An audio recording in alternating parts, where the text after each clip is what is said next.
Hello friends, आप सभी का स्वागत है let's find success with Sharda classes में। तो हम आज के वेरी इंपॉर्टेंट करंट अफेयर्स पढ़ेंगे। तो ये चलिए स्टार्ट करते हैं। तो वर्तमान में बंगाल के चीफ सेक्रेटरी कौन हैं? तो वो हैं मनोज पंत। आपको इनके बारे में पता होना चाहिए।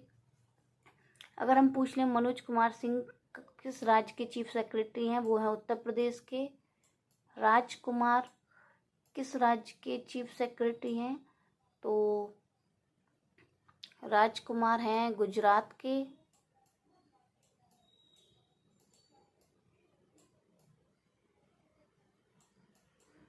प्रबोध सक्सेना कौन से राज्य के चीफ सेक्रेटरी हैं? आपको पता ही होना चाहिए, हिमाचल प्रदेश के। ये जो है हिमाचल के हैं। और इनके बारे में थोड़ा हम जानते हैं, मनोज पंत के बारे में, ये क्यों ही हाल में चर्चा में। तो जो चीफ सेक्रेटरी मनोज पंत हैं, उन्होंने इनवाइट किया था चीफ मिनिस्टर ममता बनर्जी जी को, क्योंकि इन्हें जो प्रोटेस्ट साइट है वहाँ पे विजिट करने के लिए जो जूनियर डॉक्टर्स हैं उनको मिले हैं। ये फ्रंट में एकदम फेस टू फेस मिली हैं, इनसे मीटिंग करी है ममता बनर्जी ने अपने रेजिडेंस पे, इसलिए चर्चा में है। और नेक्स्ट क्वेश्चन हम देखते हैं, 17वां राष्ट्रीय फिल्म पुरस्कार किस फिल्म को दिया गया है? तो ये दिया गया है अट्टम को। और बात करें कि लास्ट ईयर जो अवार्ड दिया गया था बेस्ट पिक्चर फिल्म और नेशनल इंटीग्रेशन, वो गया था हमारा द कश्मीर फाइल्स को। इस बार जो है मलयालम की जो फिल्म है ये अट्टम, उसको अवार्ड मिला है। और इसके जो डायरेक्टर हैं वो हैं एकाक्षी। एकाक्षी इस फिल्म की डायरेक्टर हैं, तो आपको ये जरूर याद रखना है। और इसमें एक सरप्राइज देने वाली बात है कि ये जो रिजल्ट है वो बहुत ही जल्दी अनाउंस कर दिया गया है। तो नेक्स्ट क्वेश्चन हम देखते हैं, वेनेजुएला में 28वें राष्ट्रपति चुनाव का विजेता कौन है? तो वो है मिस्टर मोडिरो हैं। पहले अगर हम थोड़ा इनके बारे में जानते हैं, इस चुनाव के बारे में, तो पहले ये जो चुनाव है मिस्टर मोडिरो के कहने पर ही रखा गया था, इन्होंने ही चुनाव करवाए थे। और इसमें इन्हें हाई कोर्ट की तरफ से इन्हें लिखा हुआ मिला है कि आप जो हैं अब इसके राष्ट्रपति बनेंगे वेनेजुएला के। और पहले इनकी जो विपक्ष में जो खड़ी हुई थी वो मारिया खड़ी हुई थी, लेकिन ये जो है किन्हीं कारणों की वजह से इनका जो रद्द कर दिया गया कि आप इलेक्शन में नहीं खड़े होंगी, क्योंकि वहाँ पे जो लॉ है उसमें वर्क करती थी जो और फिर इनके जो विरुद्ध में जो खड़े हुए मिस्टर गोंजालेस खड़े हुए, तो ये जो है ये हार गए हैं। पर लेकिन लोग प्रोटेस्ट कर रहे हैं कि हमने गोंजालेस को ज़्यादा वोट दिए हैं, पर लेकिन ये कैसे जीत गए। पर लेकिन अब क्या ही कर सकते हैं। तो अभी क्या हो रहा है, वहाँ पे तानाशाही का जो माहौल है वो बना हुआ है, वहाँ पे कई लोगों की मौत हो गई है। तो according to the national election council mister Maduro जो है प्रेसिडेंट हैं।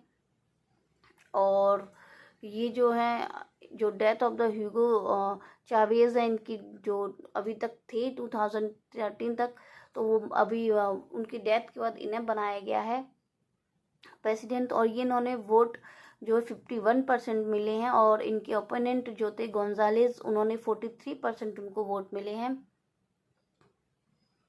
हाँ, और ये फॉर्मल लॉ मेकर्स थी मारिया, इसलिए इनको जो है इनका जो खड़े हो रही थी इलेक्शन में, तो इनको रद्द कर दिया गया कि ये खड़ी नहीं होंगी। नेक्स्ट क्वेश्चन आता है कि जो भारत और ओमान का संयुक्त राष्ट्र सैन्य अभ्यास का नाम क्या है? तो उसका नाम है, आपको पता होगा कि अल नज़ा। अल नज़ा भारत और ओमान के बीच जो है संयुक्त सेना अभ्यास हुआ है, उसका नाम अल नज़ा है। तो थोड़ा इसके बारे में पढ़ लेते हैं। तो the India army has sent a team to participate in 5th edition, यह आ जाएगा ऑप्शन। ये क्वेश्चन आप याद रखिए, 5th एडिशन में इंडिया और ओमान के बीच जो संयुक्त सैन्य अभ्यास है वो हुआ है, उसका नाम अल नज़ा रखा है इन्होंने। और ये जो होगा 13 से 26 सितंबर तक होगा इन सालहाला, यहाँ पे ये जगह का नाम है, यहाँ पर होगा। 15th एडिशन है। और हम थोड़े से और ऑप्शंस के बारे में पढ़ लेते हैं जो ऑप्शन दे रखे हैं कि सूर्य किरण जो है किससे संबंधित है? सूर्य किरण जो है नेपाल सूर्य किरण जो है इंडिया और नेपाल के बीच सैन्य अभ्यास हुआ था, और इंडिया और ओमान के बीच अल नगाह, और रूस और इंडिया के बीच जो सैन्य अभ्यास हुआ था उसका नाम था इंद्र। चलिए अब नेक्स्ट क्वेश्चन देखते हैं। रक्षा अनुसंधान एवं विकास संगठन DRDO, इसका फुल फॉर्म आपको याद होना चाहिए। DRDO को फुल फॉर्म है क्या? रक्षा अनुसंधान एवं विकास संगठन। और भारतीय नौसेना ने हाल ही में vertical launch short range surface to air missile इन्होंने लॉन्च करी, जिसका सफल परीक्षण कहाँ पर किया गया है? तो इसका जो है सफल परीक्षण हुआ है चांदीपुर, उड़ीसा। नेक्स्ट हम देखते हैं 6 क्वेश्चन। भारत की दूसरी सबसे बड़ी तितली प्रजाति की खोज कहाँ की गई है? दूसरी सबसे बड़ी तितली की प्रजाति मिली है तो वो मिली है तमिलनाडु में। तो द साउथर्न बर्ड विंग जो है, इसका नाम है साउथर्न बर्ड विंग नाम रखा है। और ये जो है विंग्स स्पिन जो है इसके 190 mm है। विंग स्पिन मतलब आपको पता है क्या होता है कि जैसे ये जो है ये वर्ड है, और जैसे ये इसके, तो यहाँ से लेके और यहाँ तक की दूरी को हम विंग स्पेन कहते हैं। यहाँ से लेके यहाँ तक की दूरी को, तो ये जो है 190 mm है।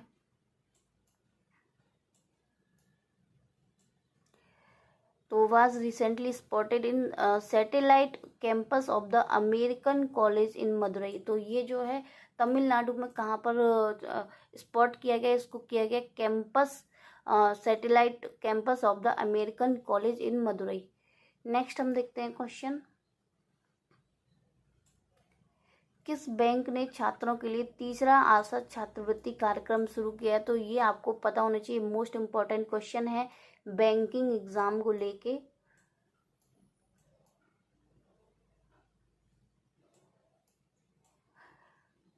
तो हम देखते हैं, इसका आंसर है आपका SBI फाउंडेशन। तो थोड़ा इन सब के बारे में भी हम जान लेते हैं। इसका जो एम है SBI फाउंडेशन का, जो तीसरी जो आशा छात्रवृत्ति देने का जो एम है वो क्या है? Asha scholarship program for the student.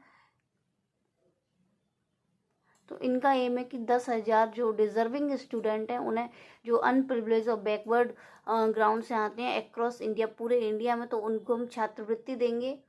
तो थोड़ा इनके बारे में जानते हैं। जो अदर्स बैंक भी छात्रवृत्ति देती हैं, HDFC bank, Kotak life insurance और केनरा बैंक। तो HDFC बैंक जो है वो 1 से लेकर 12 तक के छात्रों को डिप्लोमा, UG और हाई लेवल के जो कोर्सेज रहते हैं उनके लिए स्कॉलरशिप देती है, जिसमें 75,000 रुपये तक की सहायता मिलती है। और SBI जो है ये स्कूल में पढ़ने वाले गरीब और मेधावी बच्चों, जो अंडर प्रिविलेज बच्चे हैं, बैकवर्ड बच्चे हैं, रिलेटेड बच्चे हैं, उनसे उनके लिए 10,000 रुपये देती है। ये बहुत अच्छी बात है, उनके लिए बहुत अच्छी मदद होगी। केनरा बैंक जो है कई तरह के प्रारूपों के तहत विषयों में छात्रवृत्ति देती है। और जो कोटक लाइफ इंश्योरेंस है, जो इसका स्कॉलरशिप जो प्रोग्राम है वो तमिलनाडु और महाराष्ट्र के छात्रों को दी जाती है कोटक लाइफ इंश्योरेंस के द्वारा। और ये जो है 3 साल तक हर साल जो है 30,000 रुपये मिलते हैं इनकी तरफ से। तो ये बहुत ही अच्छे काम कर रहे हैं बैंक भी। तो क्वेश्चन नंबर हम 8 देखते हैं। यूरोप क्लिपर मिशन किसने लॉन्च किया? तो यूरोप क्लिपर जो मिशन है वो नासा ने लॉन्च किया है। तो नासा हैज़ ऑफिशियली अप्रूव्ड कर दिया है, नासा ने ऑफिशियली यूरोप क्लिपर मिशन जो है, जो कि शेड्यूल ऑन टेक 10 अक्टूबर 2024 को होगा। और यूरोप क्लिपर मिशन का जो बजट है वो $5 बिलियन है। इसका जो नंबर है आप ये जरूर याद करें कि यूरोप क्लिपर का जो मिशन है उसमें कितने $बिलियन लगाए हो, तो उसका बजट है $5 बिलियन। और ये जो लॉन्च हुआ है abroad SpaceX Falcon heavy rocket. Next हम देखते हैं क्वेश्चन आपके लिए। तो वियतनाम जो है किसके साथ रक्षा और समुद्री सुरक्षा पर अधिक निकटता से काम करने को पर सहमत हुआ है। अब आप देखिए रक्षा से रिलेटेड बहुत ही ज़्यादा क्वेश्चन आ रहे हैं करंट अफेयर में, तो इस टाइप के क्वेश्चन को आप बिल्कुल भी ना छोड़ें, तैयार करते चलें। तो वियतनाम में जो है रक्षा और समुद्री सुरक्षा के लिए जो निकटतम का काम करने पर सहमत हुआ है वो फिलीपींस के साथ सहमत हुआ है। The defence minister of both nation sign the letter इन्होंने ऑफ इंटेंट इन्होंने साइन करा है कि ये लोग जो है सिक्योरिटी एंड रेस्पॉन्सिबल को जो नेचर डिजास्टर्स हैं उनके लिए प्लान कर रहे हैं फॉर्मल सिक्योरिटी एग्रीमेंट के लिए ईयर ऑफ द एंड, साल के अंत तक। तो अब हम जानते हैं डिफेंस मिनिस्टर ऑफ वियतनाम कौन है, तो वो है अभी फान वान गियांग। और अगर हम जानें कि डिफेंस मिनिस्टर ऑफ फिलीपींस अभी कौन है, तो वो है गिलबर्टो टेओडोरा। ये इम्पोर्टेंट हैं दोनों ही एग्जाम के प्रोस्पेक्ट से।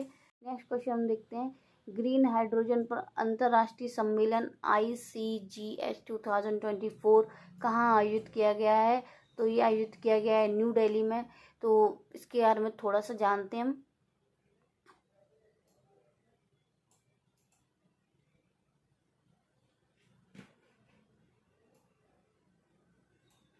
Significant partnership with the European Hydrogen Week set of November 2024. The partnership showed India's commitment to aligning with Europe green regulation and boosting its export in hydrogen sector. तो ये रहे आज के आपके करंट अफेयर्स के most important questions. आपको एक जानकारी देते हैं, हम डेली 10 बजे जो है इसी चैनल पर क्वेश्चन का पोल रहता है जो कि इन्वायरमेंट से रिलेटेड रहता है, वो 10 AM पे आएंगे और आपको उसमें से आंसर जरूर लगाना है जिससे कि आपको आंसर याद रहे। नेक्स्ट रहेगा कि जो डेली जो है 11 AM पे एक शॉर्ट वीडियो आती है, वो भी करंट अफेयर से रिलेटेड रहती है विद इमेज, ताकि जल्दी जल्दी याद हो सकें चीज़ें। एक हमारा बैच चल रहा है 0 to हीरो एनवायरनमेंट बैच, इसको देखें, कंटिन्यू है, वो अभी चल रहा है। तो ये रही आज की सब करंट अफेयर मोस्ट इम्पोर्टेंट, इनको पढ़िए, याद करिए, नोट्स बनाइए। और इसकी PDF जो है अभी हम देखते हैं कैसे आप तक शेयर करनी है, क्योंकि टेलीग्राम जो है, टेलीग्राम अब पता नहीं कब बंद हो जाए। Thanks for watching and subscribe my YouTube channel. Let's find success with Sarada Classes by Purnima. मेरे चैनल को अभी सब्सक्राइब करें, लाइक करें, शेयर करें जिस किसी ने भी अभी तक सब्सक्राइब नहीं किया है, और बेल आइकन को ज़रूर क्लिक कर लेंगे ताकि आपको नोटिफिकेशन मिले, ताकि आप टाइम से पढ़ने बैठें। Thank you so much.